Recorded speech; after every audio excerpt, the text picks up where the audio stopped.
রাজশাহীর বিখ্যাত আম কবে থেকে গাছ থেকে নামানো যাবে তার সময়সূচি বা ম্যাঙ্গো ক্যালেন্ডার প্রকাশ করেছে জেলা প্রশাসন। বাজারে যাতে কোনোভাবেই অপরিপক্ক আম ঢুকতে না পারে সেটি নিশ্চিত করতে এই উদ্যোগ নেওয়া হয়েছে। রোববার বিকেলে জেলা প্রশাসকের সম্মেলন কক্ষে আম পরিবহন, বাজারজাতকরণ ও সংগ্রহ বিষয়ক এক মতবিনিময় সভায় আনুষ্ঠানিকভাবে এই ক্যালেন্ডার প্রকাশ করা হয়।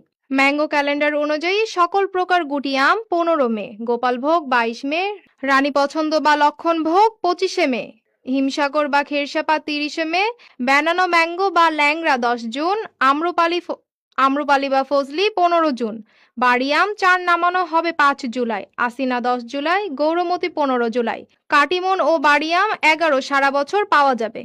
সভায় রাজশাহীর জেলা প্রশাসক কাজী শহীদুল ইসলাম জানান, আম চাষি, ব্যবসায়ী ও কৃষি অফিসের সমন্বয়ে এই ম্যাঙ্গো ক্যালেন্ডার তৈরি করা হয়েছে।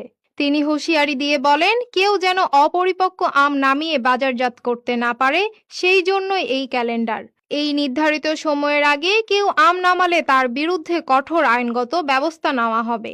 আমরা আম গবেষণার সাথে আমরা বললাম যে সবার সাথে কথা বলেই তারিখটা নির্ধারণ করেছি। রিলেটেড এই তারিখই ফিক্স থাকবে। যদি কেউ অপরিপক্ক আম পাড়তে চায় সেক্ষেত্রে আমরা আইনগত ব্যবস্থা গ্রহণ করবো সবার বিরুদ্ধেই। হ্যাঁ, এই আমাদের উপজেলা নির্বাহী অফিসার যারা রয়েছেন তারা মনিটর করবেন। এখানে আমরা ভিজিলেন্স থাকবো। যদি কোনো এই ধরনের কেউ